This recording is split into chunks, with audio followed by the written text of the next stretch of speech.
Has sido testigo de 20 guerras. Has tenido la oportunidad de entrevistar a máximos líderes políticos del mundo. ¿Cómo fluía una entrevista cuando las apuestas son tan altas? La cosa es que me vendan los ojos con mucha violencia y me meten en un coche. Había habido asesinatos contra periodistas que los degollaban. Y claro, ya sabiendo todo eso, pensé, yo soy el siguiente. Por un lado tienes, nadie lo ha entrevistado. Yo voy a tener el privilegio. Y por otro lado, también le estás tal vez dando un poco de lo que busca este terrorista. Yo creo que en las entrevistas uno tiene que imponerse. Y tienen que saber quién es el periodista. Y quién es el que está preguntando y quién es el que está mandando en ese momento. Porque la entrevista no es a modo y manera como quiera el entrevistado. No te queda más remedio. Y tienen que entenderlo. ¿Cómo es la primera vez que te pones un chaleco o que llegas a un lugar donde hay caos, hay destrucción, hay sufrimiento? Yo siempre iba con una dosis no menor de miedo. Y el miedo es fundamental en las guerras y en la vida. Porque te enseña el límite hasta dónde puedes llegar. ¿En qué momento se hace real? ¿Cuando ves morir a tu primera persona? No recuerdo la primera vez que me puse un chaleco antibalas. Sí recuerdo la primera vez que vi morir a una persona. Eso además lo tengo completamente indeleble. Nos ponen contra el coche. Noto la mirilla del AK-47 aquí. En la frontera entre Pakistán, donde la vida no vale nada, se categoriza como que te van a matar, ¿no? ¿Qué aprendiste de la gente? ¿Por qué la gente pelea? Dices que tienes la solución para las guerras. Desde el avión veía miles de cadáveres. Parecían zombies. Solamente faltaba que se levantaran. Alberto, abre muy bien los ojos, porque lo que vas a ver aquí no lo has visto en tu vida y no lo vas a volver a ver nunca más. Y tenía toda la razón. La sensación de peligro, no te puedes hacer una idea. Ahí fue la única vez que dije, es que a lo mejor yo no puedo salir de aquí. Hola y bienvenidos a un nuevo episodio de Cracks Podcast. Yo soy Osotrava y entrevisto cada semana a las mentes más brillantes para dejarte algo único y práctico que puedas usar en tu vida diaria. El episodio de hoy tiene muchísimos momentos increíbles, así que escríbeme en los comentarios cuál es el que más te gustó para hacerlo clips. Hoy tengo como invitado a alguien que probablemente conozcas, que es Alberto Peláez. Lo puedes encontrar en Instagram como @alberto.pelaezoficial. Alberto es un reportero con 37 años de experiencia como corresponsal de guerra, cubriendo conflictos en lugares como Ruanda, Yugoslavia y Afganistán. Es un gran entrevistador y ha entrevistado a líderes mundiales como Hugo Chávez, Muammar Gaddafi y Yasser Arafat. Alberto es autor de 6 libros, entre los que destacan Corresponsal en Yugoslavia, Crónicas desde el infierno. También ha impartido conferencias en universidades y empresas en México y España.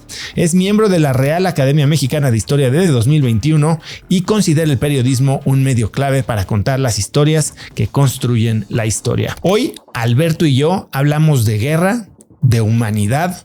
Me comparte sus mejores técnicas para tener una gran entrevista y me habla de lo que él cree que es la solución para todos los conflictos del mundo. Espero que disfrutes de esta muy intensa, muy educativa y muy divertida plática con Alberto Peláez. Alberto, bienvenido a Cracks Podcast. Muchas gracias, Oso. Ya he tenido muchas ganas de venir, la verdad. Y yo también de tenerte, ahora estoy del otro lado.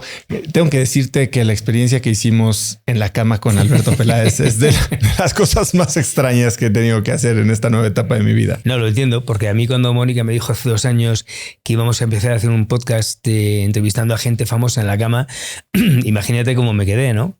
Porque claro, yo soy un periodista que siempre he sido muy serio en lo que hago. Y claro, pasar de 20 guerras a una cama, pues hombre, el tránsito, pues te puedes imaginar, ¿no?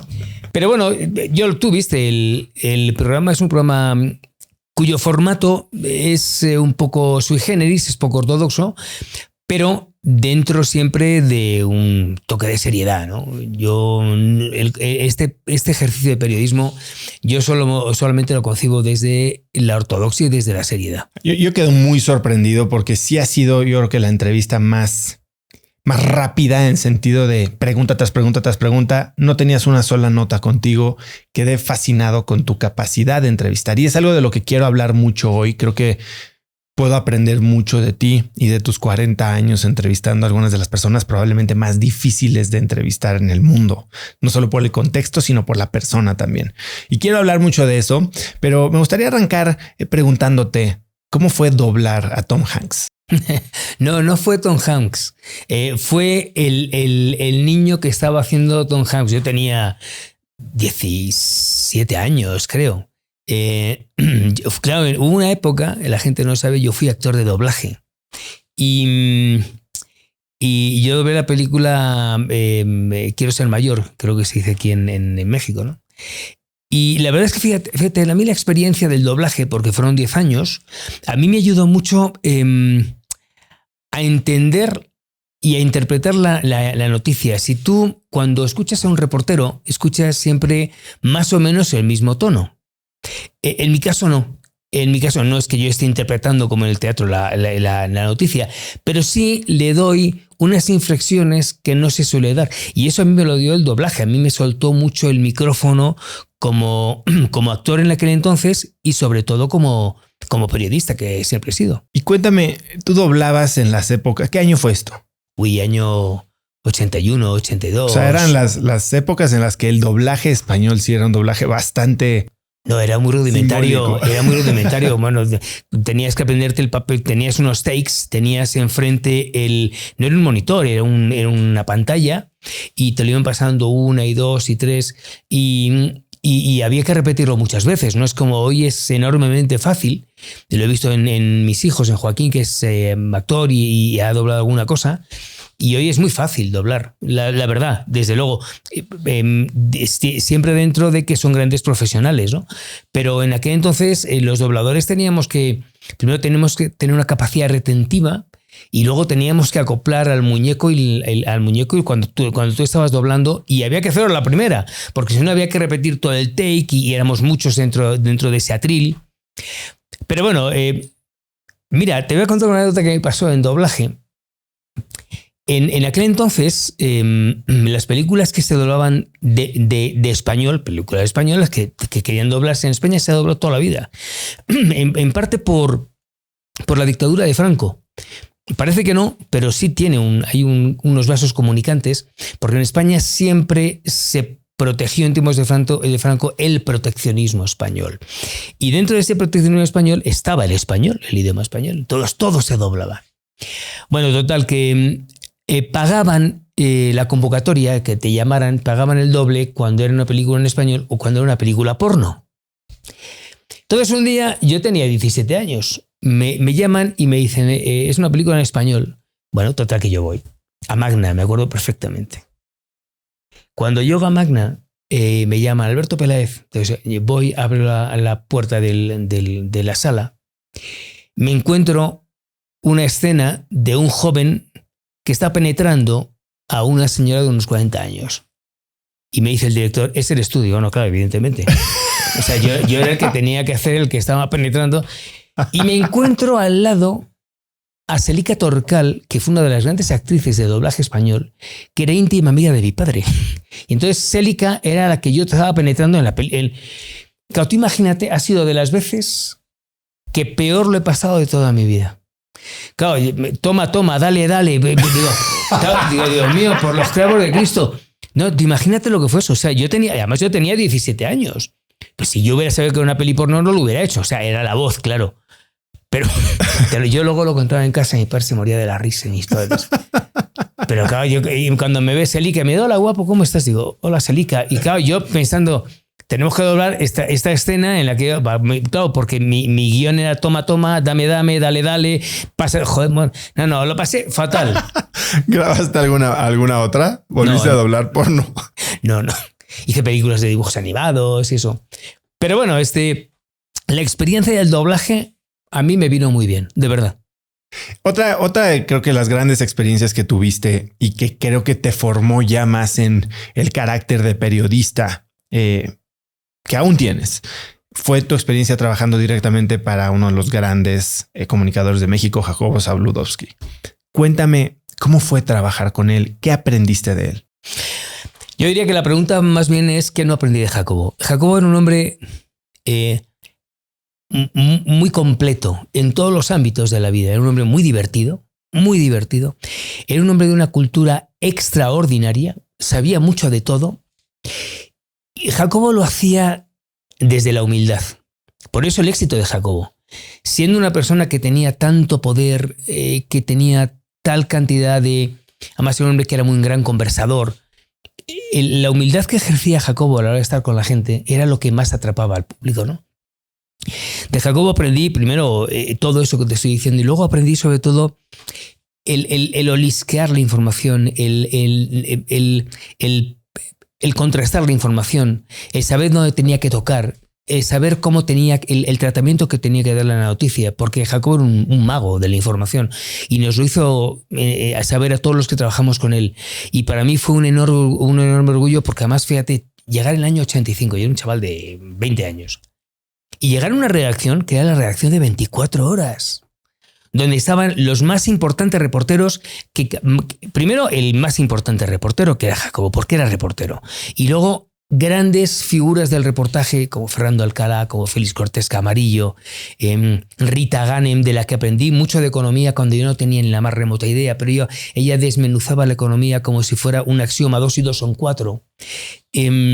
Raúl René Trujillo, Juan Francisco Castañeda, que gracias a Juan Francisco yo me hice corresponsal de guerra. Tanta gente que para mí fue un abrevadero, que yo, y sin ese concurso de gente, ya no sería hoy el mismo periodista que fui, y desde luego sin la figura de mi padre. ¿Tienes alguna anécdota que sea alusiva a esto que me estás contando? ¿Cómo se comportaba él? Jacobo tenía la humildad de... Mira, un día... Yo viajaba mucho en aquel entonces, porque yo cualquier guerra que se me ocurría me iba, ¿no? Jacobo me decía, vete tú y tal, porque él sabía que yo era respondón, que yo sabía, él sabía que conmigo en una guerra iba a haber más rating, ¿no? Pero también le estaba siempre muy preocupado. Una vez llegó una información nuestra, una nota que mandé en la que nos disparó un francotirador. Y Jacobo, al ver la nota y el momento de los disparos, me dijo, te vuelves ahora mismo a Madrid. Y le dije, Jacobo, no lo voy a hacer. Perdón, te voy a contravenir, pero no lo voy a hacer.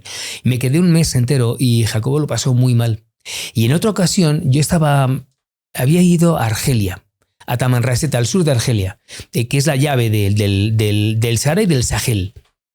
Hice una nota que a Jacobo no le gustó. Y entonces me llama. ¿Por qué? No recuerdo muy, es que te hablo de los años principios de los años 90, pero no le gustó y de eso me llamó. Esta nota no tiene categoría para que... Digo, qué raro, porque Jacobo no es así. Al día siguiente, fíjate la enorme humanidad de Jacobo, ¿no? Me llama. Peláez, quiero disculparme por cómo estuve ayer contigo. Tu jefe, tu máximo jefe, el factorum número 1 de lo que había sido Televisa y los medios de comunicación, que bajara a las andanadas a decirme, al ruedo, a decirme, me había equivocado. Ese era Jacobo. Espectacular. Has sido testigo de 20 guerras. En tu tiempo en las guerras y cubriendo infinidad de sucesos alrededor del mundo, has tenido la oportunidad de entrevistar a, como decíamos, algunos de los máximos líderes políticos del mundo, entre otro tipo de personalidades. Y me interesa mucho entender qué es lo que pasaba por tu mente, cómo te preparabas y cómo fluía una entrevista cuando las apuestas son tan altas. ¿Cuál era, si es que había una línea, un hilo conductor siempre, tu objetivo cuando te parabas frente a uno de estos líderes? ¿Era comunicar simplemente? ¿Era crear controversia? ¿Cómo pensabas tú en las entrevistas? Hombre, generalmente era que pudieran tener un micrófono para que líderes como Arafat, como Muammar el Gaddafi, como el jeque Ahmed Yassin, como Tayyip Erdogan, como Angela Merkel, pudieran tener una megafonía, que la tenían siempre, pero que la tuvieran para nosotros. Porque eso a nosotros nos categorizaba. Y yo pensaba mucho en mi empresa, en mi antigua empresa. Y luego también pensaba en mí, ¿no? Porque, o sea, no todo el mundo tenía la enorme posibilidad de poder entrevistar a Gaddafi, a tener enfrente a Arafat o al jeque Ahmed Yassin, que fue el líder de Hamas, que a mí me secuestraron 5 horas para poder entrevistar al jeque, ¿no? Que quiero que al rato me cuentes esa historia. Y hombre, a ver, ¿cuántos hemos tenido la oportunidad de poder entrevistarles? Muy pocos. Es un puñado. Y te conviertes en un auténtico privilegiado. Todos los días, Oso, con nuestro trabajo, favorecemos lo que llamaba Miguel de Unamuno la intrahistoria, para categorizar a la historia, a lo que escriben en los libros de historia, ¿no?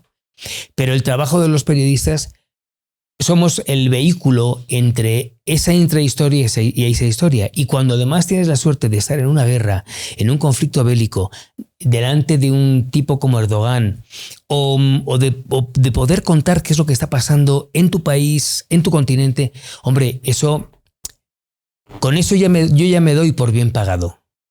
Por supuesto que uno no vive solamente de poder entrevistar a Gaddafi, ¿no? Pero no son muchos los que pueden decir que hemos entrevistado a ciertos personajes que luego además han terminado como han terminado. Gaddafi terminó apaleado y apedreado por la muchedumbre. Saddam terminó en la soga que el propio pueblo le ahorcó en Abu Ghraib. En fin, el mismo Arafat terminó también como terminó, ya muy enfermo después ahí en la Mucata, ¿no? En Ramallah. Y he tenido la enorme suerte de ser testigo de todo eso. Y cuando eres testigo, pues hombre, no todos somos testigos de ciertas cosas, ¿no? Y para mí eso es muy importante. ¿Alguna vez te sentiste intimidado? Sí, no, muchas veces. Muchas veces.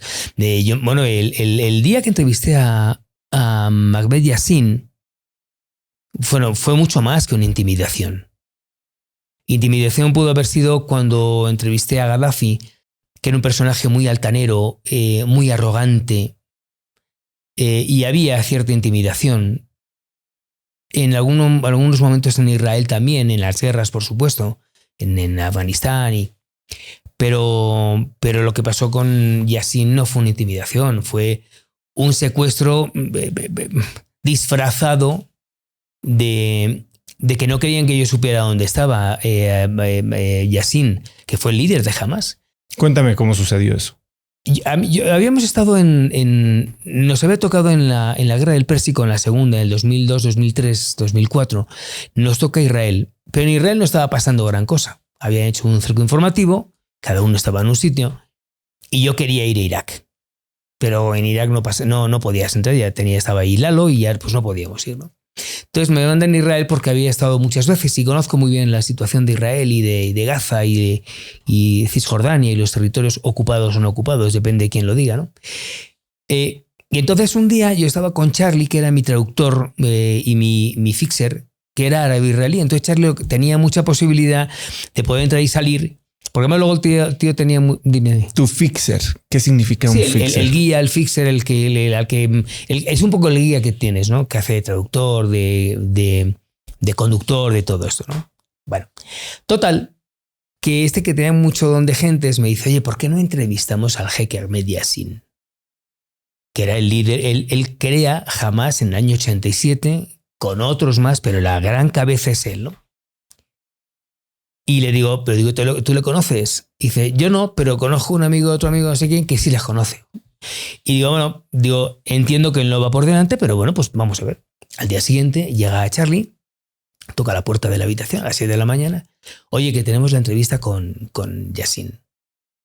Que tenemos que estar hoy a las 5 de la tarde en una cabina telefónica en Jaffa Street, que es la calle principal de Jerusalén, que te van a llamar. Y ya me han dicho cuál es y aquello empieza a convertirse en una especie de novela detectivesca, ¿no?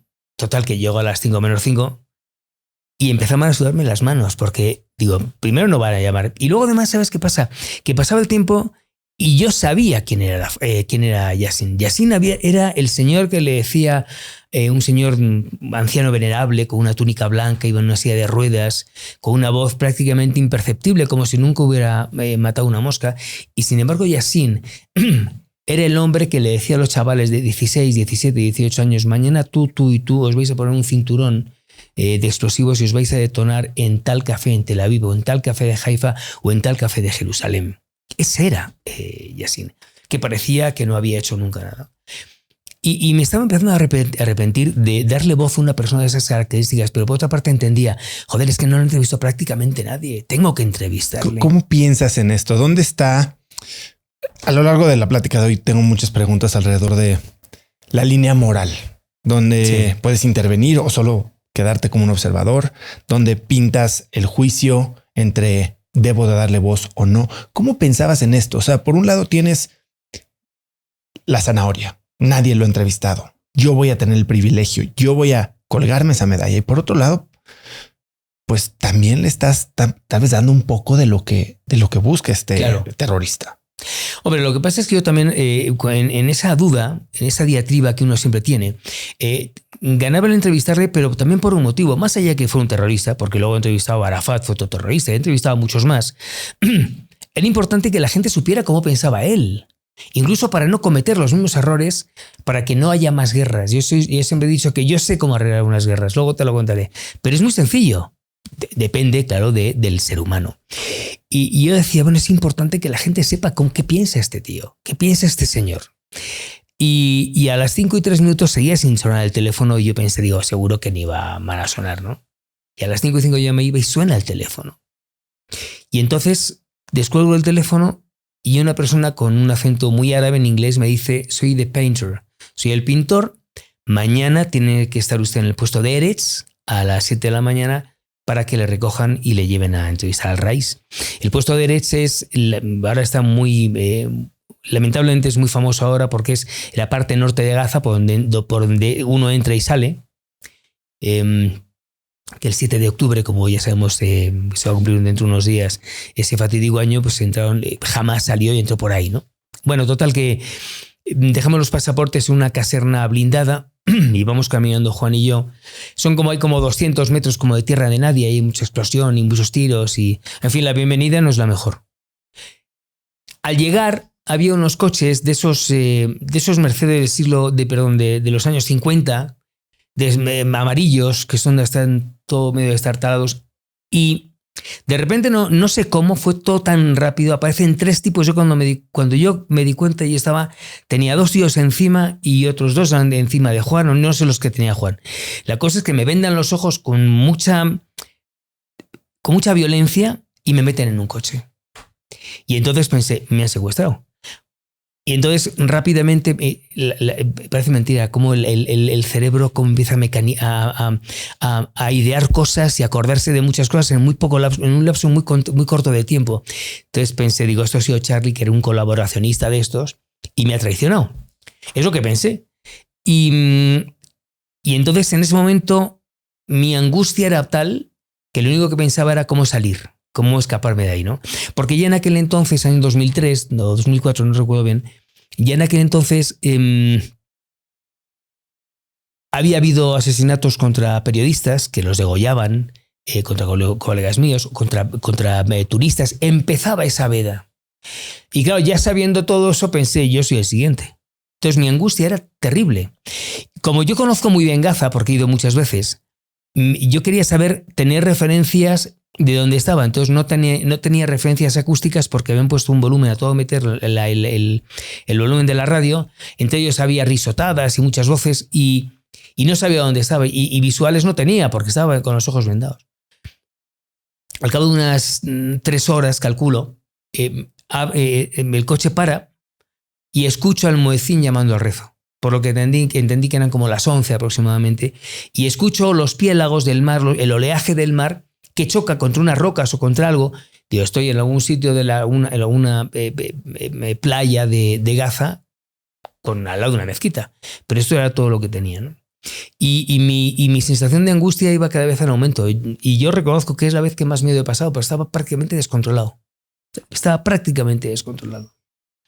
Y entonces me sacan otra vez con mucha violencia y entro en un sitio donde paso mucho frío. Yo venía de mucho calor, pero un calor que era por los nervios, por la angustia, y además que estaba cerrado y Gaza hacía mucho calor, ¿no? Y de hecho el coche olía mucho miedo, a eso olía. Total, que me entro en una habitación donde yo notaba mucho frío y escucho al lado mío una respiración también entrecortada, que era Juan, era mi camarero, pero yo no lo sabía. No sabíamos que estábamos el uno con el otro. Y entonces abre una puerta, se escuchan unas voces en árabe y me empiezan a quitar la venda y me encuentro a Hikmet Mediasin.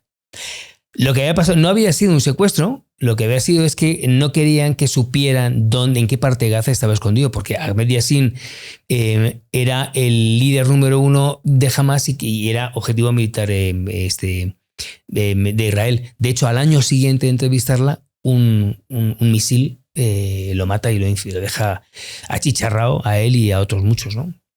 Y de eso me han pasado unas cuantas cosas. Cuando ¿no? te sientes así de intimidado en este caso fue previamente, pero durante una entrevista, ¿cambia el flujo de la entrevista? ¿Cómo logras manejar eso para aún así lograr tu objetivo? Cuando yo estaba con Yassin, y después de tanta peripecia que había vivido y tan pocos que le habían entrevistado, le dije, yo pensé, no puedo ser muy reaccionario ni muy contestatario porque si lo soy igual me quitan la cinta y me quedo sin entrevista. Y después de que me acaban de quitar 10 años de vida, después de lo mal que lo pasé, entonces fui muy soft. Cuando terminamos, ahí sí, ya que Juan guardó la cámara, le dije, oiga, Rais, ¿le puedo hacer una pregunta? Sí, claro. Digo, ¿usted tiene nietos? Sí, claro que tengo nietos. ¿Y usted invitaría a un nieto suyo a que se pusiera un cinturón y se detonara? Y su respuesta fue, los designios de Alá son los signos de Alá, es Alá el que dictamina qué hay que hacer. Alá, ya. Ya me gustaría ver a alguno de los nietos, ¿no? Es muy fácil luego ver los toros de esa barrera. Pero ya no pude hacer esa entrevista, esa pregunta con la cámara. Cuando te vas a preparar para entrevistar a alguien como él o algún otro personaje polémico que has entrevistado a una buena cantidad, ¿cómo es tu preparación para esa entrevista? Bueno, hoy hay una herramienta de trabajo, es Internet, que te encuentras todo, ¿no? Bien y mal. Antes, yo que soy de la vieja escuela y de la antigua usanza, pues cuando yo era adolescente y nos pedían trabajos en el colegio, me acuerdo uno que hice del gótico con 10 años, que bueno, me busqué hasta debajo de las piedras. Hoy todo eso desaparece. Y es verdad que en Internet hay partes que son muy serias y entonces yo desde luego me estudio el personaje de arriba abajo cuando son personajes de esas características. ¿En qué te enfocas? Porque una cosa es la disponibilidad de información y otra cosa es el enfoque que tú le das a esa información. ¿Qué es lo que buscas? Cuando son políticos importantes me dedico fundamentalmente a temas políticos. A Erdogan, que le tuve enfrente en Ankara, pues no le iba a preguntar cuántas horas dormía. O sea, me interesaba mucho lo que estaba pasando, ¿no? Pero fíjate, mis entrevistas generales, las de la cama, no tienen mucho que ver generalmente con lo que uno hace. También, pero de manera tangencial, Oso. A mí me interesa mucho más preguntas que tienen que ver con actitudes en la vida. Porque creo que ahí es donde desnudas al personaje, donde te das cuenta cómo es ese personaje, cómo siente desde el punto de vista humano. Yo soy una persona que tiene mucho amor por el ser humano. Yo sí soy un filántropo. Yo sí creo en el hombre. Y lo he creído siempre, ¿eh? A pesar de las 20 guerras, que donde he visto lo peor y lo mejor del ser humano. Pero por eso las entrevistas mías suelen ser entrevistas humanas, donde estoy buscando eso. No me interesa tanto si le fue bien con un disco, si le fue bien con un trabajo. También, por supuesto que también. Pero eso no es lo más importante. En el caso de los políticos, fundamentalmente el tema político.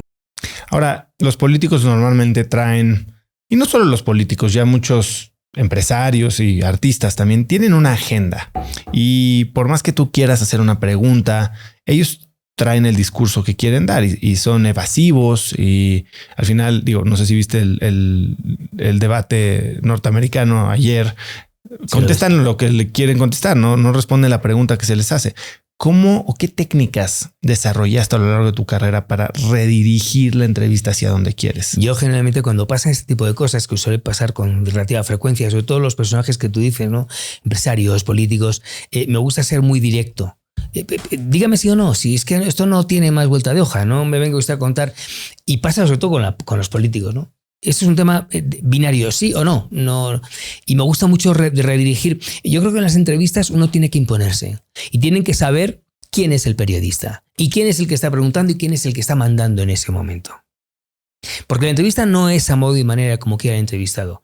Por supuesto que hay muchas licencias y el periodista, pues hombre, tiene que tener mucha mano ancha y mucho tacto, mucha diplomacia, ser muy torero, para saber cómo tiene que llevarlo. Pero cuando tú estás preguntando, tú eres el jefe. No te queda más remedio. Y tienen que entenderlo. Y si no les gusta, pues entonces que no vayan a esa entrevista. Lo que pasa es que mis entrevistas no son tampoco, a ver, cuéntame cuando te hiciste homosexual. No es eso. Ni son preguntas duras, ni son ¿cuándo robaste y por qué? No es así, porque además, te repito, yo soy un periodista muy serio que concibo esta profesión como algo que es prácticamente sagrado. Pero sí que preguntar hay que preguntar. Y ahí sí no queda más remedio. Yo sí soy de los que piensan que, a ver, hay maneras de preguntar y de preguntar. Y depende del modo en el que tú estés.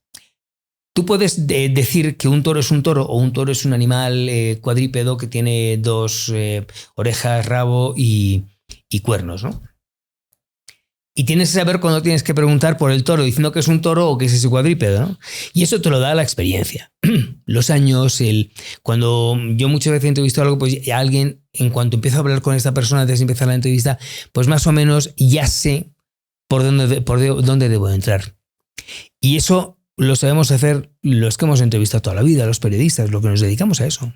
¿Y ellos saben quién eres tú antes de que... Digo, supongo que conforme fuiste creciendo de perfil y ganando experiencia, pues llegaba no el reportero español, sino llegaba Alberto Peláez. Sí, yo creo que, hombre, tantos años de experiencia te dan la credibilidad de que al que vas a entrevistar sabe que estás con Alberto Peláez, ¿no? Para lo bueno y para lo malo. Yo, de todos modos, yo no soy una persona beligerante ni busco... No, ni mucho menos. Pero yo creo que ya saben a quién le va a entrevistar. Luego cuando te dicen esas cosas de tú eres un referente, tú eres el maestro y quién se rinde a tus pies, todo. Yo esas cosas, quieres que te diga, o sea, a mis 60 años, todas estas cosas ya me las paso un poco, las dejo un poquito aparcadas, ¿no? Toda esa hojarasca que hay alrededor, pues con 40 años sí, pero con 60 no, con 30. Y yo sé quién soy. Yo tengo claro quién soy, ¿eh? Hay muchas cosas en la vida que sigo sin tener claras, pero sé quién soy como padre, como marido y como periodista. Y yo no me creo ni más ni menos. A mí mi padre me enseñó el arte de la humildad y Jacobo Zabludowski. Y yo siempre he ido de esa manera. Mira, yo tenía 14 años, en mi casa somos 5 hermanos. Y mi padre era un hombre muy social y además tiene una enorme personalidad, un hombre muy culto. Y entonces un día, todos somos iguales, pero el que siempre destacó por el don de gentes y eso era yo. Entonces un día, viendo a mi padre cómo era yo con 14 años, un día me pilla por banda y me dice: mira, hijo, en la vida hay que saber pedir perdón por el éxito. Fíjate qué frase. Y ahí entendí todo. Y ahí entendí que uno tiene que ir en la vida con humildad. Siempre hemos sido así, ¿eh? Mis hermanos y yo, y mis hijos, y mi mujer. Yo nunca me he creído más ni menos que el resto de las personas. Esas adulaciones de que eres el maestro, pues, ¿qué te diga? ¿Y recuerdas algún momento en el que alguna pregunta te haya metido en problemas durante una entrevista? Sí. Una vez con Arafat, el día que le entrevisto, yo tenía 25 años, yo era muy jovencito, ¿no?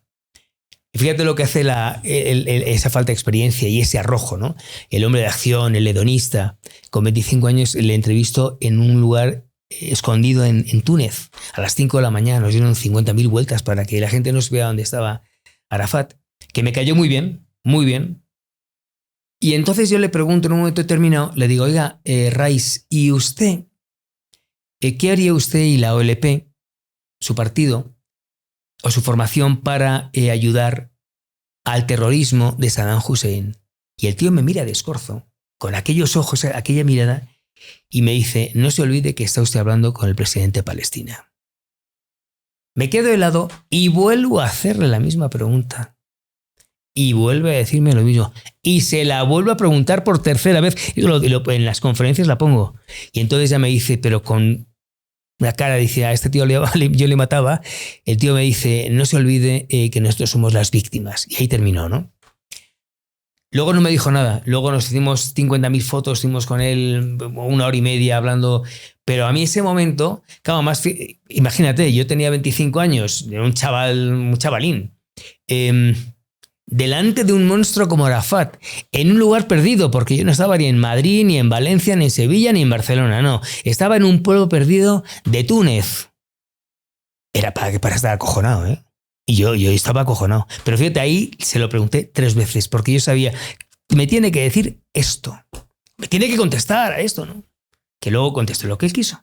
¿Y cómo, pero lo pasé fatal. ¿Cómo juegas ese baile entre ser cortés y manejar una entrevista para que sea exitosa y pueda seguir y tu entrevistado se abra?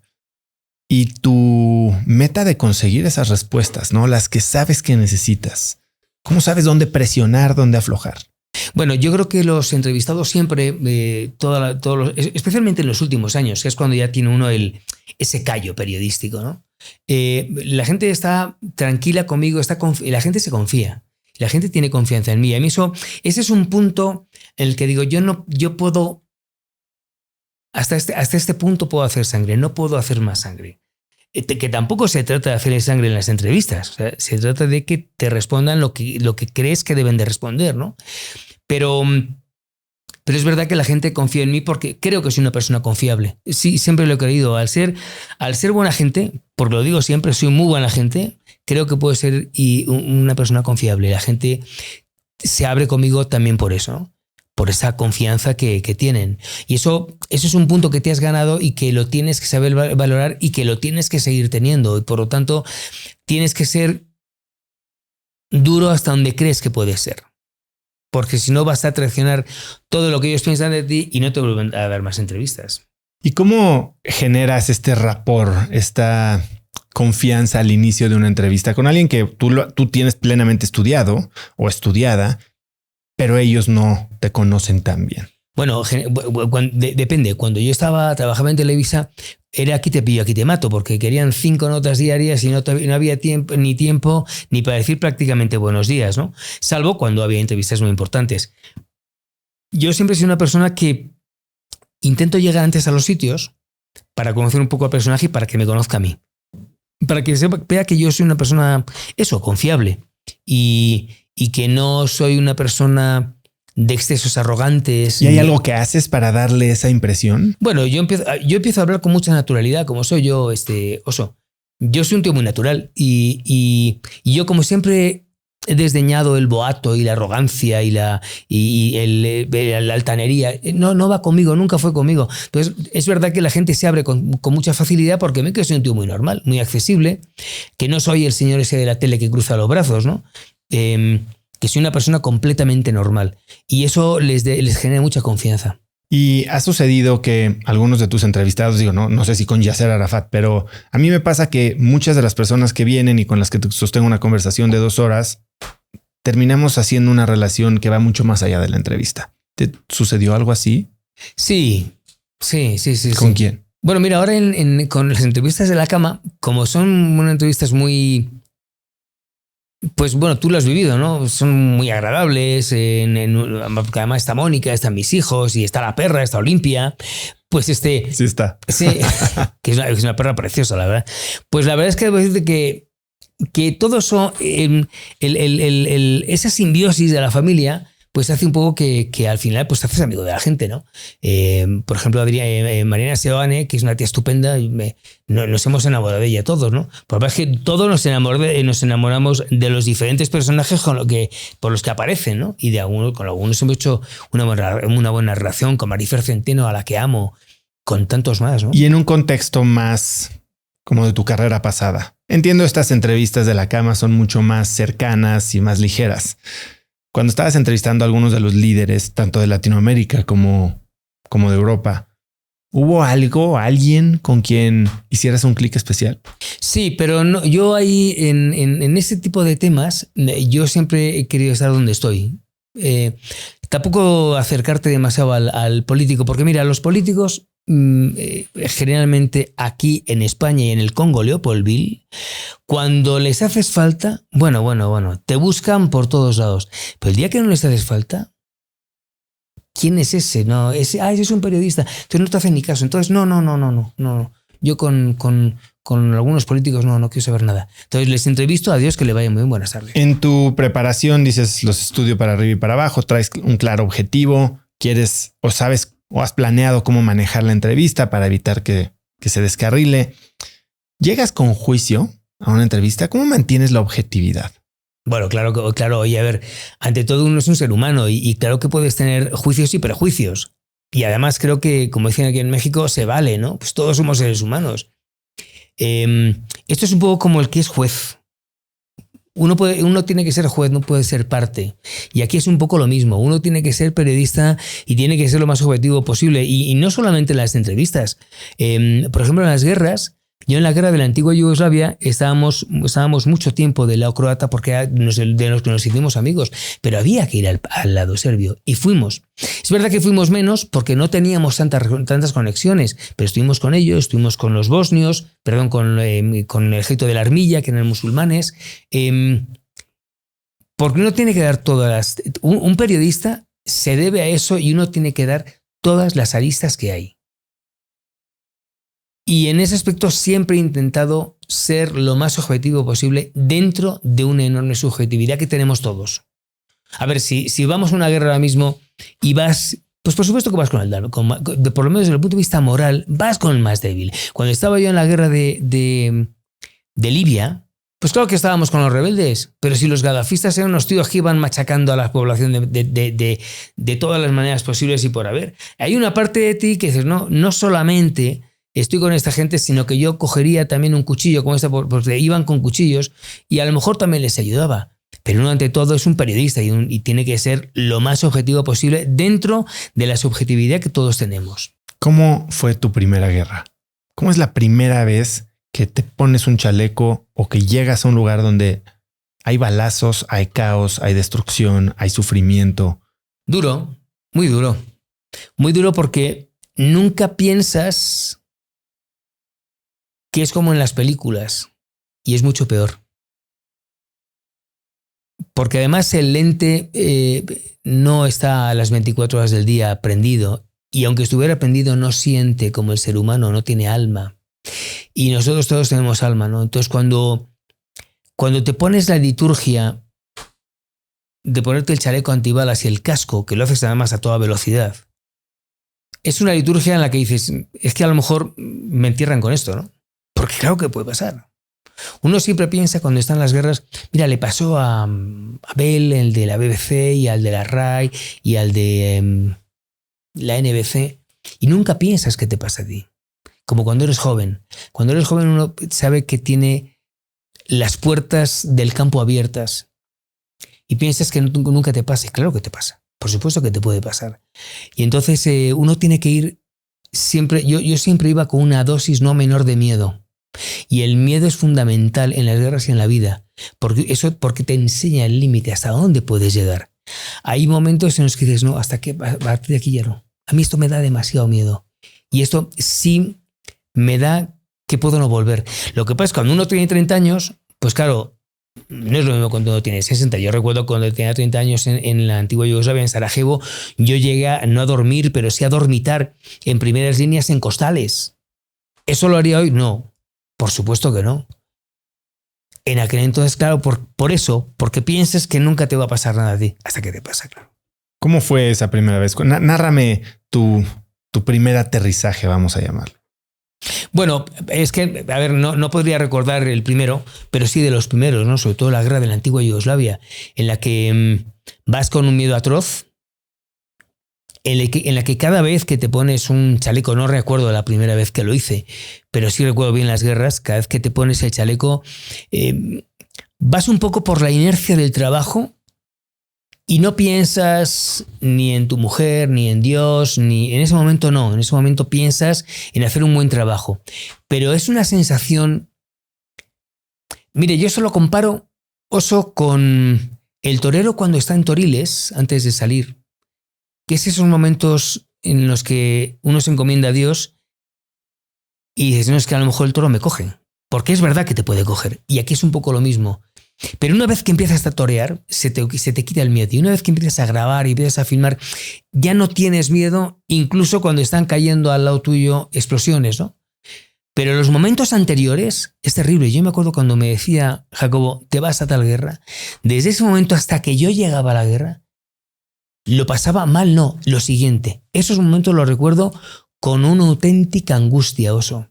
El momento de guardar el chaleco antibalas, el momento de guardar la chamarra esa de corresponsal de guerra, el momento de guardar todo eso y meterlo en la maleta y llevártela, son momentos que no se los deseo a nadie, ¿eh? Porque la angustia supera a la realidad que uno piensa que es la angustia. ¿En qué momento se hace real? ¿Cuando ves morir a tu primera persona? Bueno, se hace real en el momento en que llegas, ¿no? Hombre, claro, y lo ves muy real. La primera vez, no recuerdo la primera vez que me puse un chaleco antibalas, sí recuerdo la primera vez que vi morir a una persona. Eso además lo tengo completamente indeleble y me ha acompañado y ha sido un gran demonio que he tenido durante muchos años. Lo que pasa es que luego ya aprendí a convivir con aquella imagen. Yo estaba en Osijek y a mí me sigue, fíjate, han pasado 30 y tantos años y me sigue costando, y lo cuento en las conferencias y me sigue costando contarlo. Yo estaba en Osijek, estaba con el cámara. Y en Osijek, que es la capital de Eslavonia Oriental, que pertenece a Croacia, es lo más cerca a Serbia, los serbios querían ir fagocitando para la hora de que capitularan los croatas, pues se quedaran con todo, ¿no? Todo lo que habían conseguido. Eran como a las 7, 8 de la mañana en un mes de noviembre, hacía mucho frío, y estábamos tomando un café turco, y en una de las calles principales de Osijek, que estábamos en una especie de soportal, y enfrente yo veo, a 20 metros del otro lado de la calle, un grupo de gente que empiezan a salir porque querían cruzar. La figura del francotirador en la antigua Yugoslavia era muy recurrente. Lo fue en todas las guerras, pero aquí era especialmente recurrente. Entonces, en la muchedumbre comienzan a mirar todos en la parte superior de los edificios porque desde ahí es de donde disparaban. Y de repente veo a una mujer bella, no, lo siguiente, las croatas son muy guapas, las croatas, pero esta mujer era especialmente bella. Y entonces veo que esta mujer, me la quedo mirando, era pelirroja de ojos verdes, era una preciosidad, era una mujer perfecta y tenía mi edad, 26, 27 años, 25. Y entre todos se miran a ver en qué momento comienzan a cruzar. Y están buscando un líder anónimo para que le siguieran.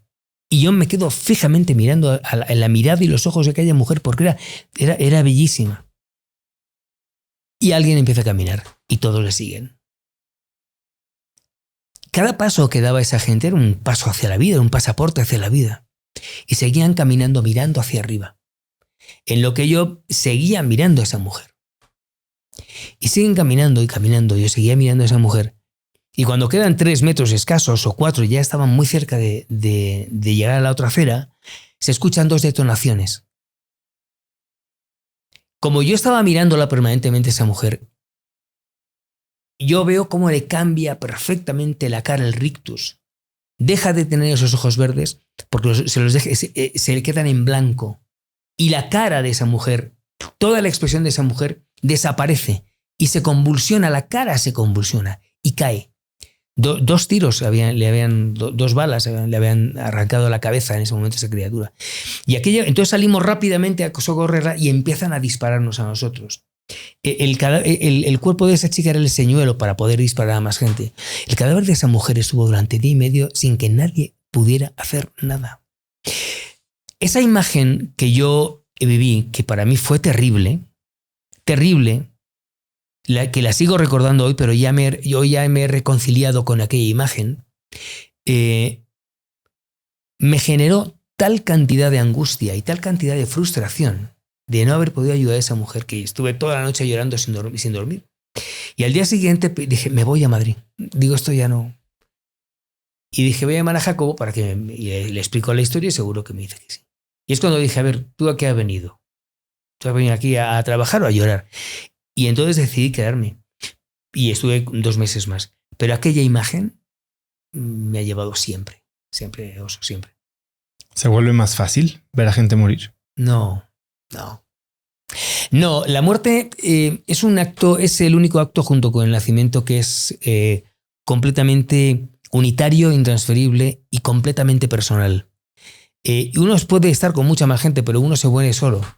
Y el momento de la muerte, el momento del nacimiento es traumático. Uno ve un nacimiento y no deja de ser es muy sanguinolento, y el momento de la muerte también. Es un trauma. No solamente el que muere, sino el que lo está viendo. Yo a veces veo a los médicos con esa entereza y es duro, ¿eh? Es duro ver morir a una persona porque el alma se te va y casi te das cuenta cómo se te está yendo. Y yo he visto unos cuantos morir y es algo natural, pero duro. ¿Y se normaliza o cómo separas esas experiencias dentro de tu mente de una vida normal en la que tal vez después, digo, no es normal, pero regresas a tu casa de seguridad, a tu campamento, te preparas ahí una sopa instantánea. ¿En qué momento puedes decidir seguir con tu vida y entender que eso es a lo que estás ahí? A ver, yo con los años y con la experiencia y con las guerras entendí que no era mi guerra, que era la guerra de esa pobre gente que estaba ahí. Yo tenía que ir allí para documentarlo y para explicar lo que estaba pasando en ese sitio, pero nada más. Ahí nacía y moría, porque si me involucraba, Oso, me iba a convertir en alguien más. Y yo no podía permitir eso porque yo tenía que volver a mi casa. Mi guerra no estaba ahí, mi guerra estaba en México, estaba en Madrid, era mi familia, mis hijos, mi mujer, mis amigos, mi trabajo. Ese era mi campamento de guerra, entre comillas. Y yo quería, ese era el campamento que a mí me correspondía, pero yo tenía que ir a la guerra de verdad para documentarla. Pero intenté, salvo cuando sí me involucré mucho fueron las primeras. Porque además yo estaba soltero, yo no tenía hijos. Y no es lo mismo cubrir una guerra que sin hijos. Ya con hijos, que cubrí muchas, se te hace mucho más duro porque te das cuenta que esos niños que tú estás viendo pueden ser perfectamente tus hijos. O sea, nunca estamos exentos nadie de que pueda pasar algo igual. Hace 3 años, el 31 de diciembre de hace 3 años, los ucranianos estaban festejando el fin de año con champán. ¿Quién les iba a decir a los ucranianos que un mes y medio más tarde, el 27 o 24 de febrero del siguiente año, hace 2 y medio o 3, iban a estar, esos brindis se iban a convertir en 5 millones de personas desplazadas en Moldavia con un frío terrible, o en Rumanía o en Hungría, o en Polonia? Y nunca pensamos que las cosas nos pasan. Y sí nos pasan. Y uno tiene que ser muy consciente que así como puede perder la vida, puede tener una enfermedad o puede haber una guerra. Y tenemos que tenerlo muy claro. Jamás en la historia, desde el Big Bang hasta ahora, Oso, ha habido una posibilidad tan real como la que hay ahora de que hay una guerra a gran escala. Otra cosa es que lo normalicemos. Estamos aquí en Tecamachalco, o en Madrid, o en La Herradura, o en Polanco. Eso es distinto. Pero perdón, países como Rusia, que tiene 6.100 bombas nucleares, de las cuales pueden explotar 700 en cualquier momento, o Israel que tiene, o Pakistán que tiene, o Francia que tiene, y estamos todos en el mismo saco. O sea, desde el año 62, desde Bahía de Cochinos en Cuba, nunca habíamos estado más cerca del Averno. Otra cosa distinta es que, entendiendo esto, las autoridades sean lo suficientemente competentes como para que no tengamos que llegar a algo así. Pero así como en el año 90 decían la guerra del desierto que podía haber una guerra nuclear y no lo veía, hoy sí. Pero vamos, esto no es ser ni fatalista, ni demagogo, no. Coño, es una realidad. ¿Y cómo te preparas para eso? O sea, hoy en tu vida, digamos, mucha gente podría pensar en tener la flexibilidad, no tener propiedades que lo amarren a una zona geográfica, estar líquido en términos de patrimonio. Pensando en el momento que estamos potencialmente a punto de vivir, ¿tú hay algo que haces para preparar? No sabemos, claro. Pero tú en lo personal, ¿hay algo que haces diferente? Yo intento vivir una vida normal, una vida diaria, porque a ver, uno no puede estar pensando en qué pasó ni qué va a pasar, ¿no? Uno tiene que pensar en su presente, porque es verdad que puede que exista ese futuro o no y que tú no lo vivas, ¿no? Eso puede pasar. Yo la experiencia que me ha dado la vida es vivir el presente con mi familia, con mis hijos, con mi mujer, con mi madre. Al final yo soy una persona de esas cosas. Mira, en el mes de mayo mi madre cumplió 90 años. Y estaba yo aquí, me fui a Madrid a verla. Y fue una de las cosas, de los regalos más bonitos que me ha dado la vida. El poder ver a mi madre con 90 años y hacer una fiesta. Yo me quedo con esas cosas. Lo que no puedo estar pensando es, joder, no, pero es que mientras estoy festejando a mi madre puede haber una bomba atómica en Rusia. No. Tampoco podríamos vivir así.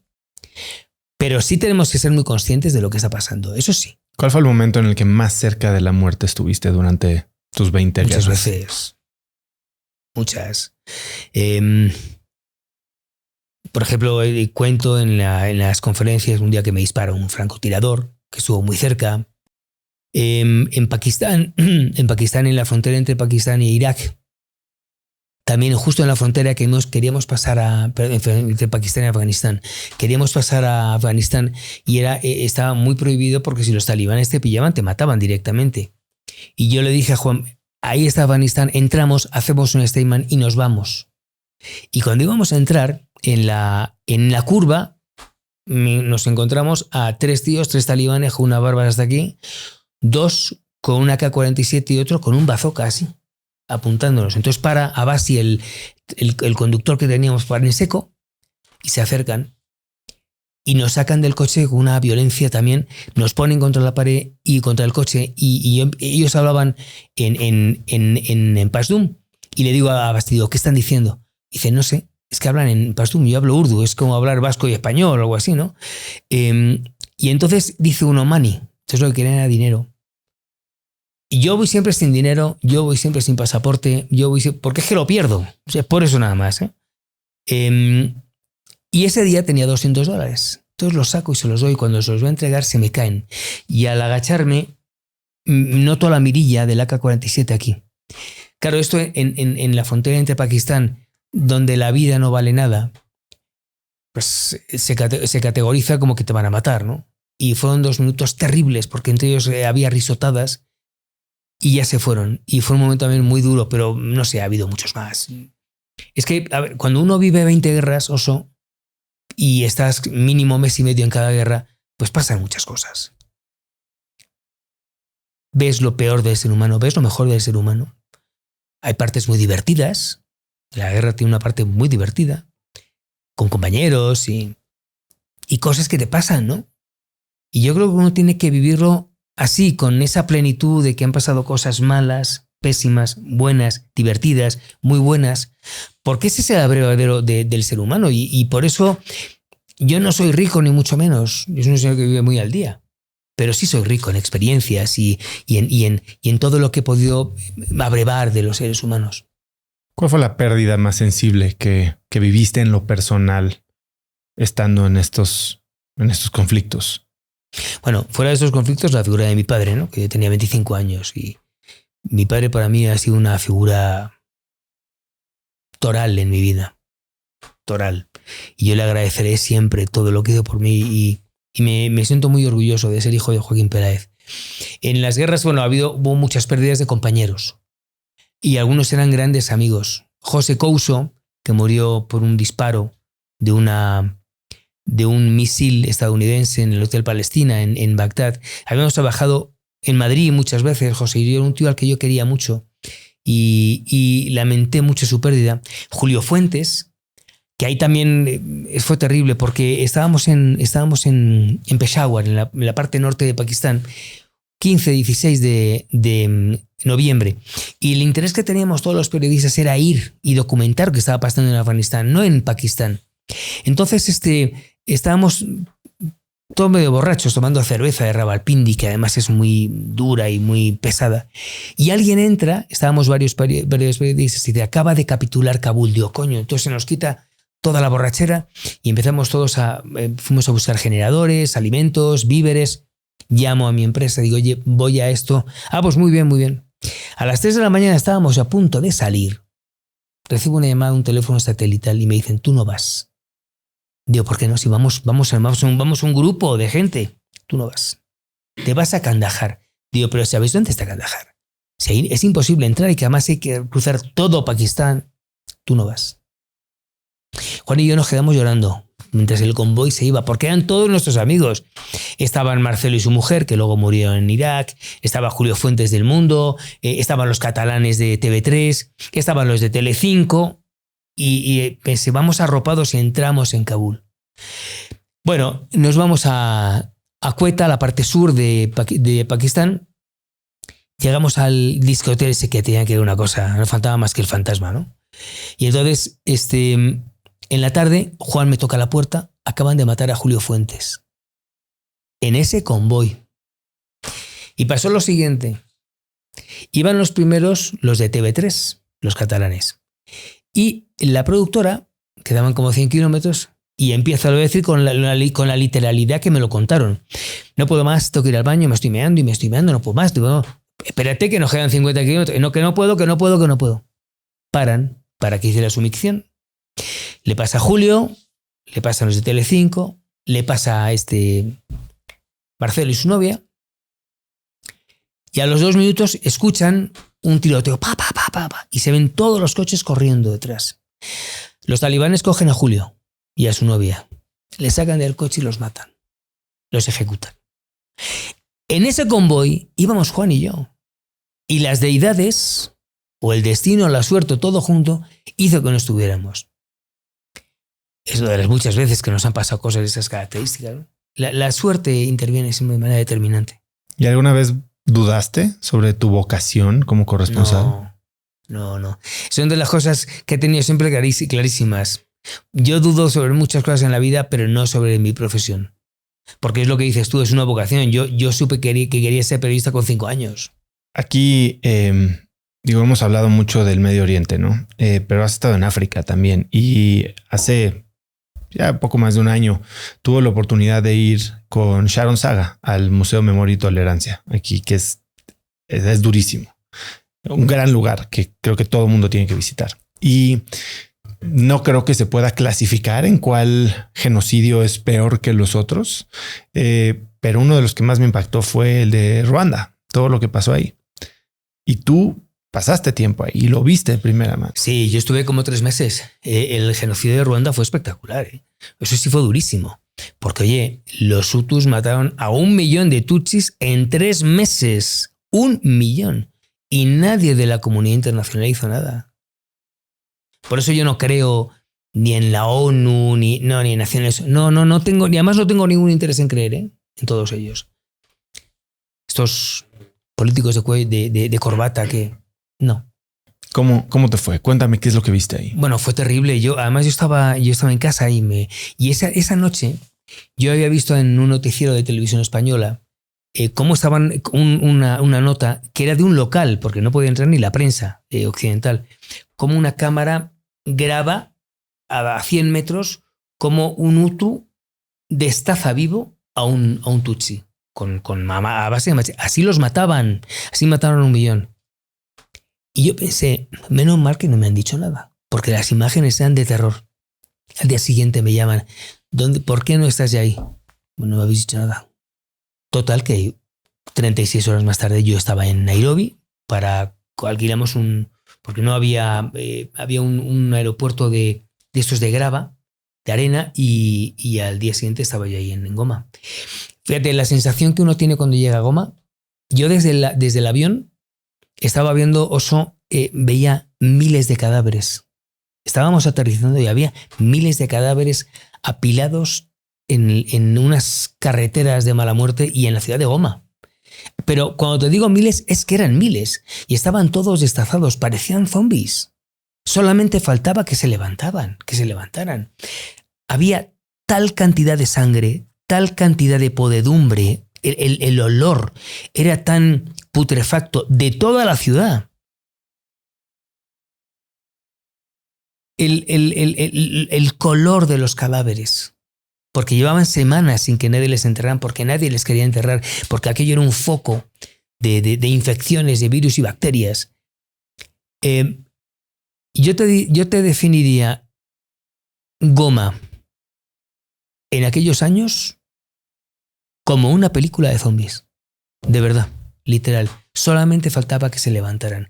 Y había miles. Pero es que eran miles, cuando digo que eran como zombies, les faltaban un brazo, o le faltaba la cabeza, o le faltaban las manos, o le faltaban las piernas. Y así era todo. Fue una enorme pesadilla la que yo viví durante 2 meses. O algo más de 2 meses. ¿Hay alguna imagen o serie de imágenes, algún video que simplemente no te hayas atrevido a publicar? Sí. Mira, yo tengo 2 que de hecho no publiqué. Yo tengo una foto en casa en Madrid de una gallina comiéndose los sesos reventados de un señor, de un soldado en la antigua Yugoslavia. Y dije, ¿qué necesidad? Una cosa es que yo quiera que la gente vea la guerra, pero otra cosa es, eso no es la guerra. Y en otra ocasión, en Benghazi, yo grabé con el teléfono, que lo podía haber puesto, a un tanque de Gaddafi, de los gadafistas, aplanando a un rebelde o a un señor que vivía en Benghazi, que salió como una hoja. Fue terrible. Y ahí yo dudé, ¿lo ponemos o no lo ponemos? Y dije, no, porque tampoco había necesidad. Ya estábamos mandando imágenes fuertes y duras como para tener que poner la ejecución de un pobre hombre que lo dejan literalmente aplanado. Entonces, sí ha habido esas 2 veces. No recuerdo alguna más, seguramente también han sido muchos años, pero estas 2 me acuerdo bien. Dentro de todo lo que has visto y los lugares que visitaste, ¿a ti te dijeron que no verías nada como lo que tenías que prepararte para ver en Sarajevo? ¿Qué te decían de Sarajevo? ¿Qué esperabas y qué es lo que encontraste ahí? Cuando vamos a Sarajevo, vamos en un convoy de periodistas, estaba Kasia Widerko, mi hermana, mi querida Kasia Widerko, iba Plácid, el corresponsal de La Vanguardia, que ya había estado. Íbamos Juan, íbamos varios, ¿no? Y me dice Plácid, Alberto, abre muy bien los ojos, porque lo que vas a ver aquí no lo has visto en tu vida y no lo vas a volver a ver nunca más. Y tenía toda la razón. La sensación de peligro, de más allá del peligro permanente durante 24 horas durante un mes, no te puedes hacer una idea. O sea, es que yo las cosas que yo viví, no que viví en Sarajevo, del decir, es que no salgo de aquí. Ahí fue la única vez que dije, es que a lo mejor yo no puedo salir de aquí. Porque además las entradas y las salidas estaban llenas de francotiradores. Y ha sido el mes de mi vida, el agosto del año 92, que más miedo he pasado en toda mi vida. Y que más sensación de peligro he tenido. Jamás tuve tanto miedo como en Sarajevo. ¿Algo cambió en ti? Bueno, lo que pasa es que yo siempre... El niño Alberto Peláez era un niño muy aventado. El joven Alberto Peláez también. Y yo en aquel entonces me definía como un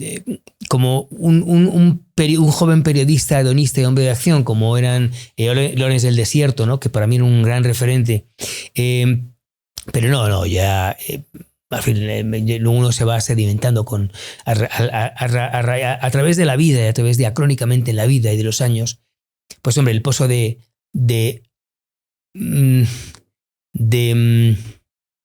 tranquilidad dentro de lo que a uno le gustaría hacer, que es volver a aquellos rumbos, pues hombre, se impone, ¿no? Ese pozo de tranquilidad y tocan otras cosas ahora. 20 guerras, muchos meses. Mucha gente y dices, esa no era mi guerra, esas no eran mis guerras, te mantienes objetivo. ¿Qué aprendiste de la gente? ¿Por qué la gente pelea? Dices que tienes la solución para las guerras. Sí, además lo tengo claro. A ver, la pregunta es muy correcta. ¿Por qué pelea la gente?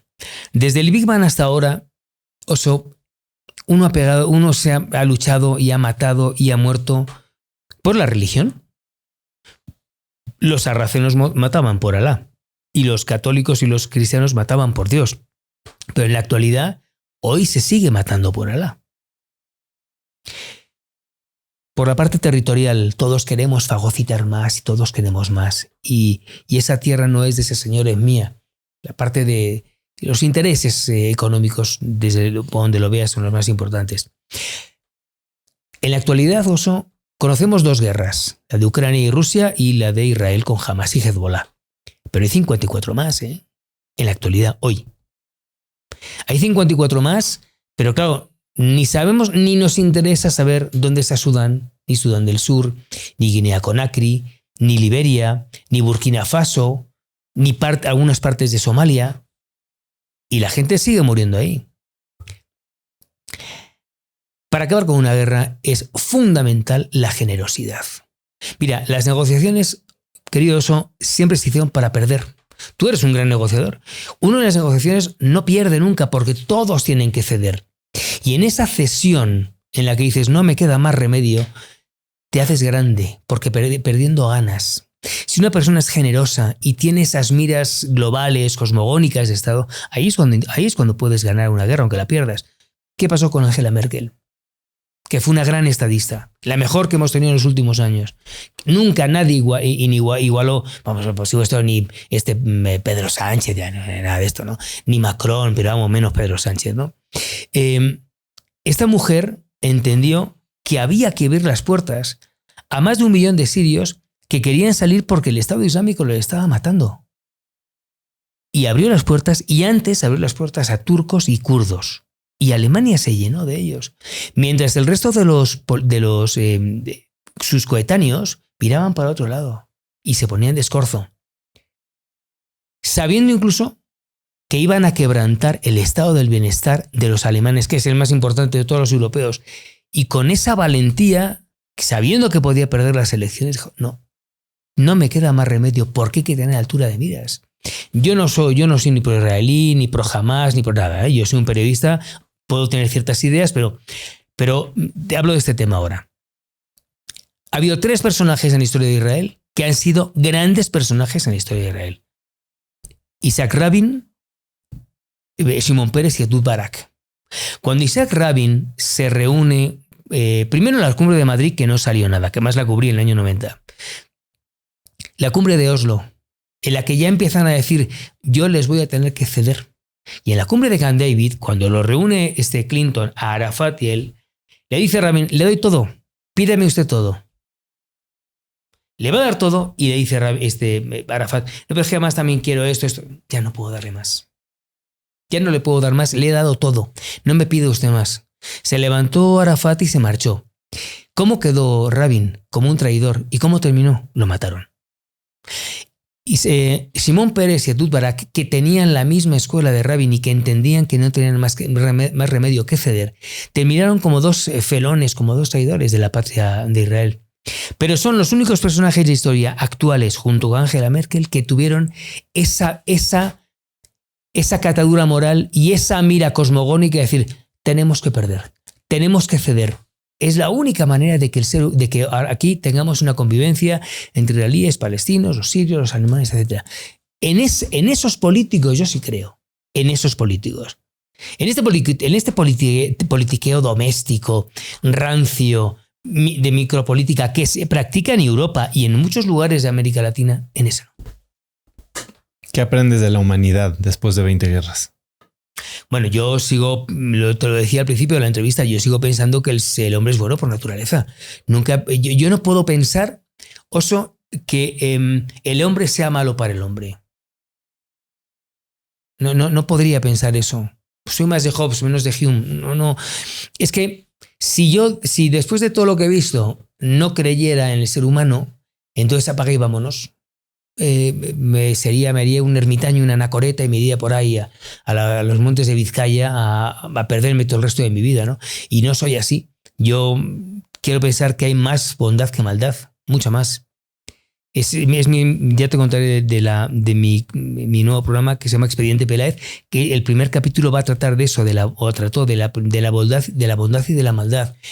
Yo no puedo creer más que el ser humano es bueno. Y a mí me enseñó a que hay mucha más gente buena que mala. Yo he vivido situaciones muy bonitas en las guerras y he vivido situaciones miserables.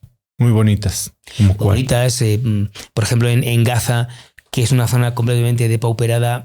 Una de las veces que fuimos, llegamos a una casa y una gente que no tenía más que 3 gallinas y 12 huevos querían forzosamente que nos comiéramos los huevos porque éramos sus huéspedes.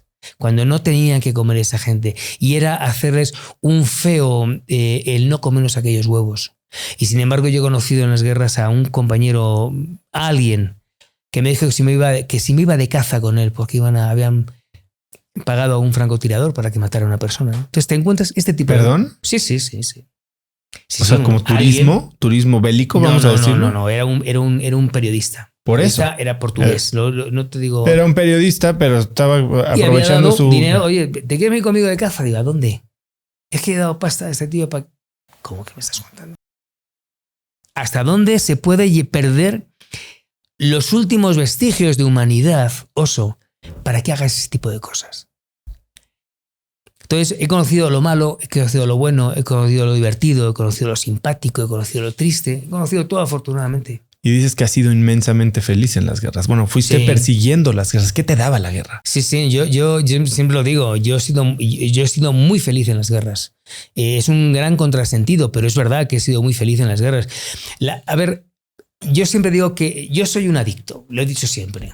Soy un adicto a las guerras, un adicto al peligro, un adicto a esa sensación del límite entre lo bueno y lo malo, lo justo y lo injusto y la vida y la muerte. Ya no, ya menos. Pero de joven a mí me gustaba estar siempre en ese límite de que voy a estar aquí, más aquí en la vida, pero vamos a flirtear con la muerte. Y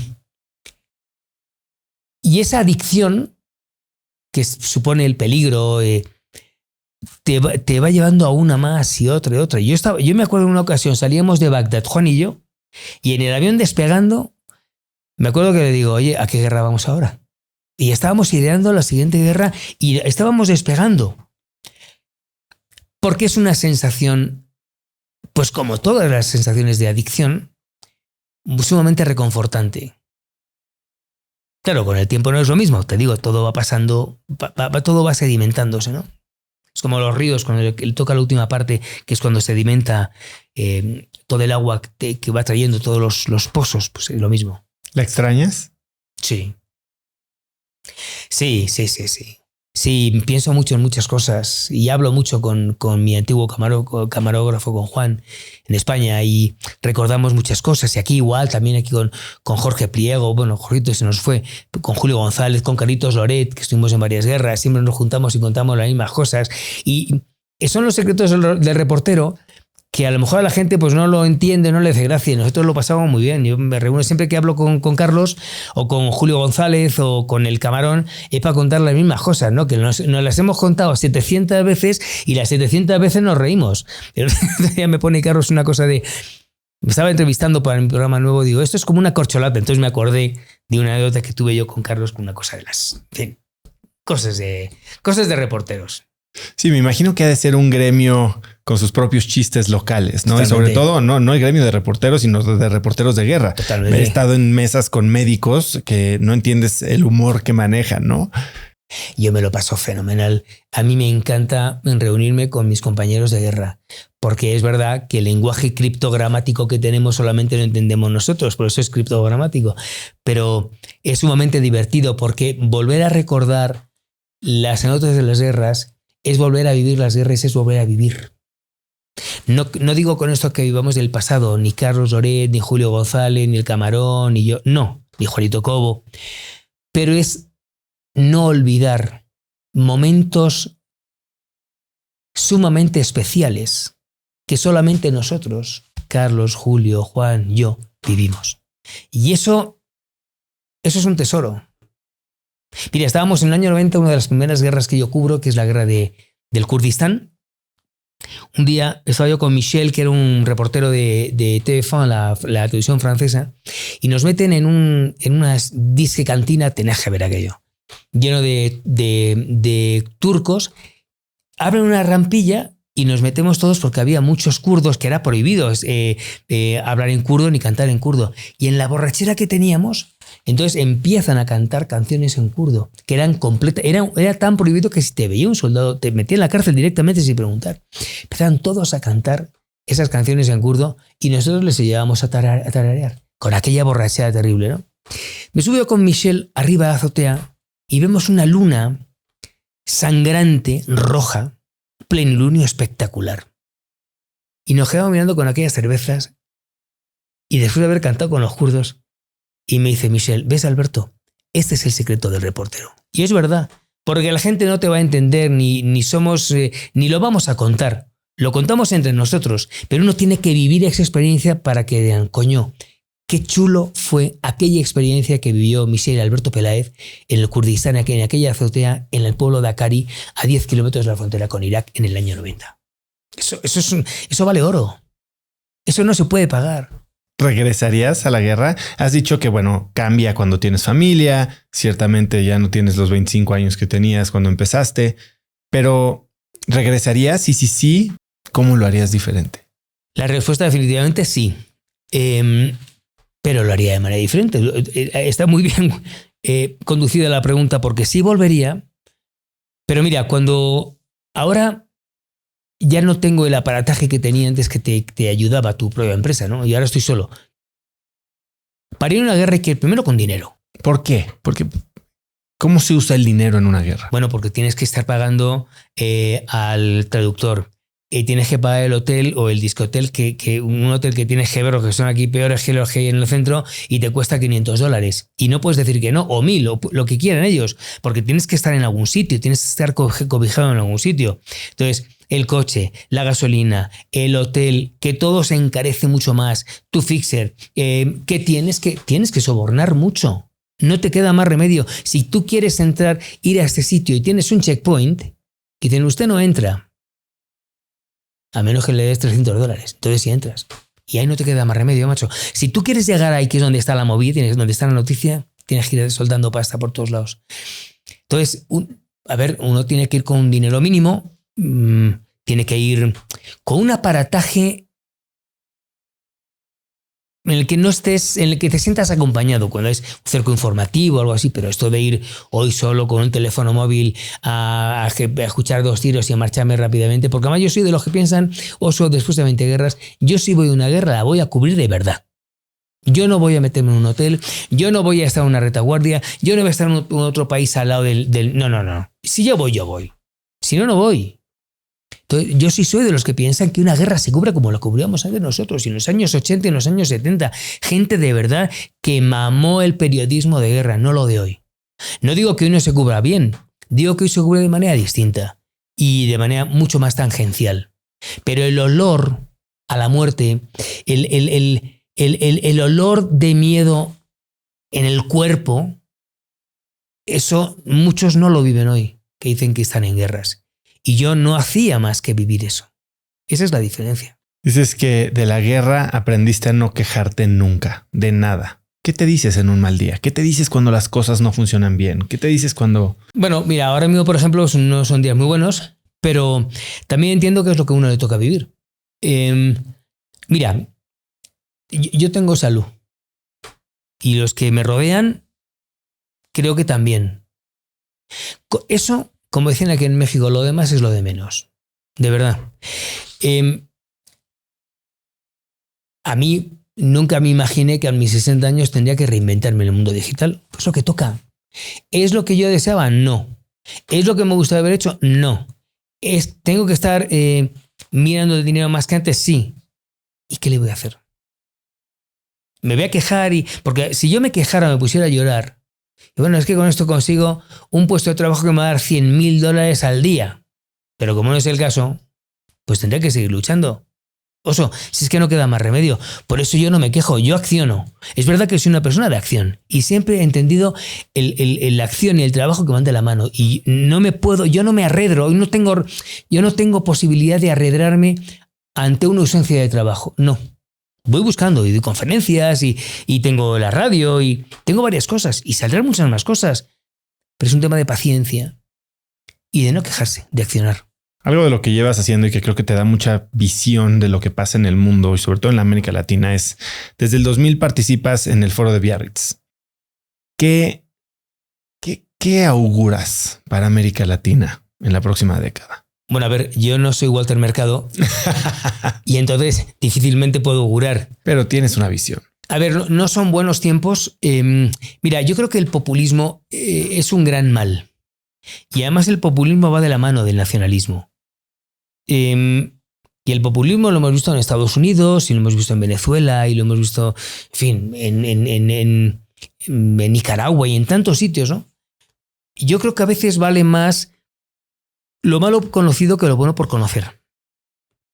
Yo entiendo que este populismo que recorre ahora toda América Latina y Estados Unidos, yo entiendo que tiene un sentido, tiene un porqué, tiene una etiología. Los ciudadanos latinoamericanos y del mundo en general están hartos de que no les solucionen sus problemas. Ante esa negativa de que el político ortodoxo dice mucho pero no hace nada, van y se echan en brazos de estos políticos populistas que son muy efectivos a la hora de hablar y a la hora de verbalizarlo, pero no las respuestas que te dan no se corresponden con los resultados. Yo quiero pensar que tiene que volver todo a su cauce. Tenemos que dejar que se sedimente el populismo para que luego desaparezca. Pero es una década que va a ser mala porque hay populismos por todos lados, ¿no? Y con respecto aquí en México, no me queda más remedio, no nos queda más remedio que pensar en que lo bueno está por venir. Yo siempre pienso que lo mejor está por venir. No me queda más remedio.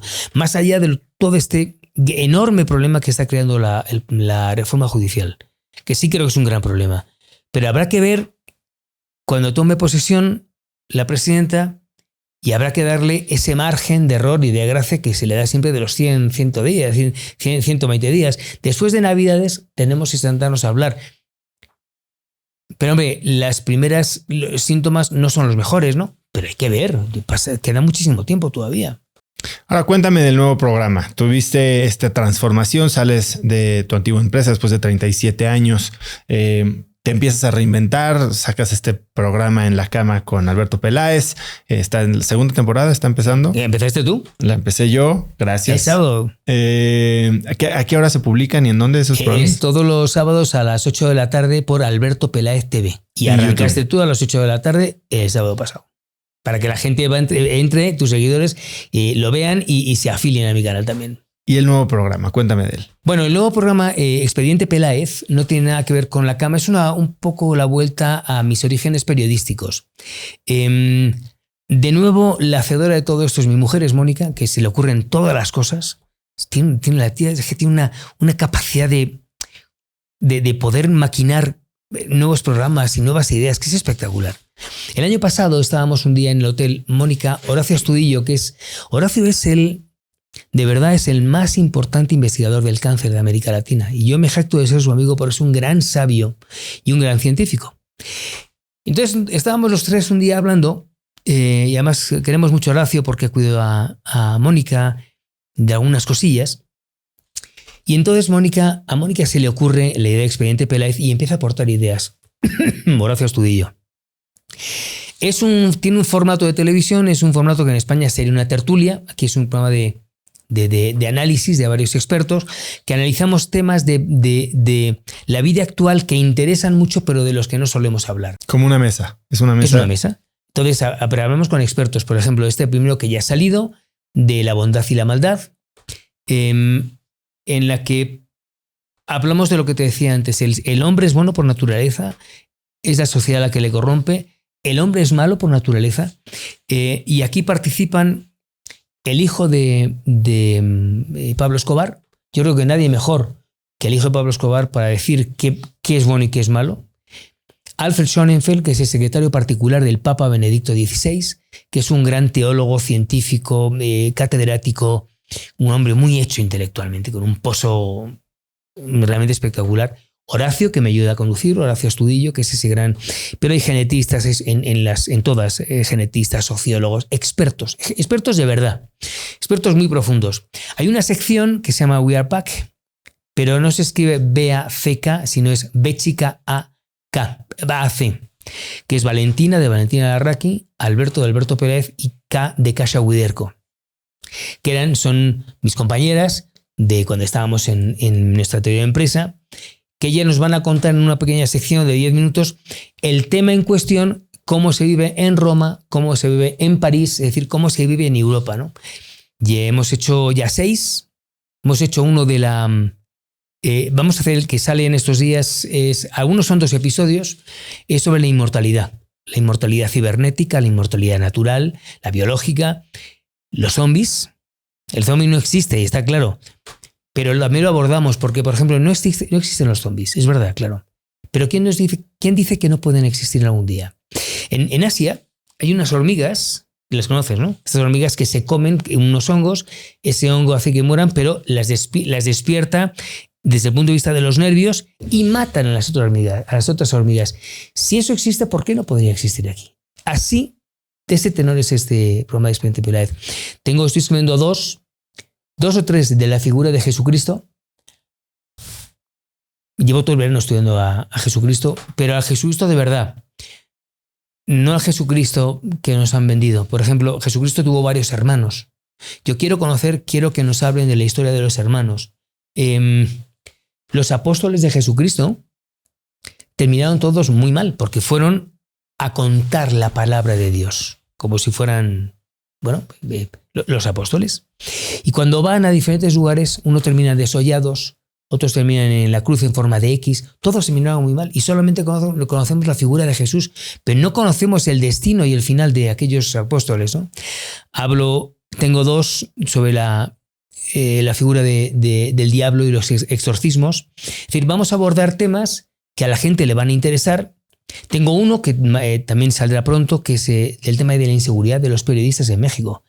Y ahí tengo también al hijo de Pablo Escobar, tengo a una periodista, colega nuestra de Aguascalientes, que descubrió las ramificaciones del narco con la clase política y vive con 5 escoltas. Tengo a la mujer de Valdés, que a él lo mataron, le metieron 12 tiros en Culiacán en el 2017. Entonces, todas las mesas están conformadas por gente expertas en todas esas materias. ¿Y este programa en dónde sale? ¿Dónde se También puede? En Alberto Peláez TV, en YouTube. Va a ser una periodicidad bimensual, son cada 2 semanas uno, los miércoles a las 8 de la tarde, aunque luego ya se quedan colgados, ¿no? ¿Y es un programa en un estilo de foro? De foro, sí, de 1 hora de duración, dividido en 4 bloques. Lo que está en casa, Valentina, están mis hijos, también. Acuérdate que la familia Peláez estamos todos muy unidos, ¿no? Y aunque Joaquín y Constanza son actores y actrices, pues hombre, me ayudan en la parte de la producción y por supuesto Mónica, que es la productora ejecutiva, de eso y de todo. Alberto, usaste la palabra hedonismo varias veces durante la entrevista. Decías que el hedonismo de los 25 años es algo que todo mundo debería de vivir. ¿Tú sigues viviendo en hedonismo hasta cierto punto? Y si no, a tus hijos, ¿cómo les hablas del hedonismo? No, porque yo creo que, a ver, el hedonismo tiene que ir siempre a la par con un tipo de personalidad. Y yo siempre fui así, muy aventurero, un poco quijotesco, si tú quieres. Y eso concuerda más con una figura hedonista. Joaquín, Edgar Yey, como que gusta que le llamen, y Constanza son chicos mucho más tranquilos. Además, Edgar Yey es un tío con un pozo intelectual desde niño, con un pozo sin fondo por qué aprender y aprender. Y Constanza es una niña también muy especial. Yo tengo afortunadamente unos hijos maravillosos. Y el hedonismo se queda para gente como yo, cuando yo tenía 25 años. Por supuesto, el hedonismo se quedó aparcado como tantas cosas en la vida de Alberto Peláez, ¿no? Hoy Alberto Peláez, pues hombre, queriendo hacer muchísimas cosas, pues hombre, hoy es una persona que se dedica mucho a su familia, a su mujer, a sus hijos, a su madre, a sus hermanos, a sus amigos. Hay que cuidarlo todo eso. Para eso es lo más... Ese es el hedonismo de Alberto Peláez de hoy. Alberto, y para cerrar, si pudieras escribir un mensaje en el cielo para que millones de personas lo vieran, ¿qué diría? Que Alberto Peláez es buena gente. Sí, lo digo yo muy a gala. Sobre el mundo es que, a pesar de que el mundo está como está, yo quiero pensar que todo se va a solucionar y que lo mejor está por venir. Es una frase muy hecha, muy manida, es lo de mejor está por venir. Si no eso, que todo se va a componer. Yo tengo esa fe, la he tenido siempre, Oso, en que todo se puede arreglar en la vida, de verdad. Pues Alberto, qué increíble poder platicar contigo. Creo que son pocas las ocasiones que tenemos de meternos a la mente de alguien que ha vivido tanto como tú, de quien podemos aprender y bueno, que seguiremos aprendiendo ahora en los nuevos formatos. Eres un crack. Gracias por invitarme a tu programa. Gracias por estar aquí hoy. ¿Dónde puede la gente saber más de ti, seguir tus contenidos, contactarte para conferencias? Bueno, en las redes, en Instagram es alberto.peláez oficial y en YouTube es Alberto Peláez TV. En TikTok y en Facebook es Alberto Peláez oficial. Y en Twitter es @Peláez_Alberto. Creo que es así, es que no me la sé muy bien. ¿Y para temas de conferencias y demás? Bueno, a través de Instagram. Yo he hecho unas cuantas conferencias a través de Instagram, ¿no? Esta es una familia muy apiñada y un poco rústica a veces todavía, ¿no? Que nos revelamos ante la alta tecnología como tú, que tú sí eres un crack. Yo cuando te conocí hace un par de años que empecé a seguirte, digo, a ver, este tío, qué bien has sabido entender el mundo actual. Porque no todo el mundo lo entiende, Oso. Lo sigo descubriendo, hombre.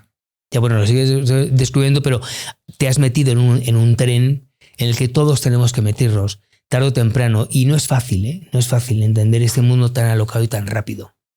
Enhorabuena. Gracias. ¿Algo que quieras agregar? No, que me quedo muy contento con esta entrevista porque es una entrevista que ha sabido desgranar muy bien. Ha sabido desgranar muy bien las diferentes personalidades que conforman la figura de Alberto Peláez y te lo agradezco. Pues viniendo de ti lo voy a tomar como un gran cumplido. Muchas gracias, Alberto. A ti, al contrario. Si te gustó el episodio, por favor, compártelo con alguien utilizando WhatsApp o el link cracks.la/episodios y ayúdanos así a que más gente se entere de nuestro contenido. Suscríbete en Spotify, dale suscribir en YouTube y danos una calificación de 5 estrellas en Apple Podcast para que más gente nos pueda encontrar. Y recuerda que si quieres recibir todos los viernes un correo de mi parte muy breve con 5 tips, artículos, libros, gadgets, frases, cosas que encuentro en internet que me recomiendan mis invitados o mis amigos y que creo que pueden ayudarte a tener una conversación más interesante el fin de semana o una vida más productiva, puedes hacerlo registrándote totalmente gratis en cracks.la/viernes y así recibir mi correo Viernes de Cracks en tu inbox puntualmente todos los viernes. Son más de 100,000 personas las que lo reciben cada semana, así que vas a estar en muy buena compañía. Eso es todo por hoy. Yo soy Oso Traba y espero que tengas una semana de cracks.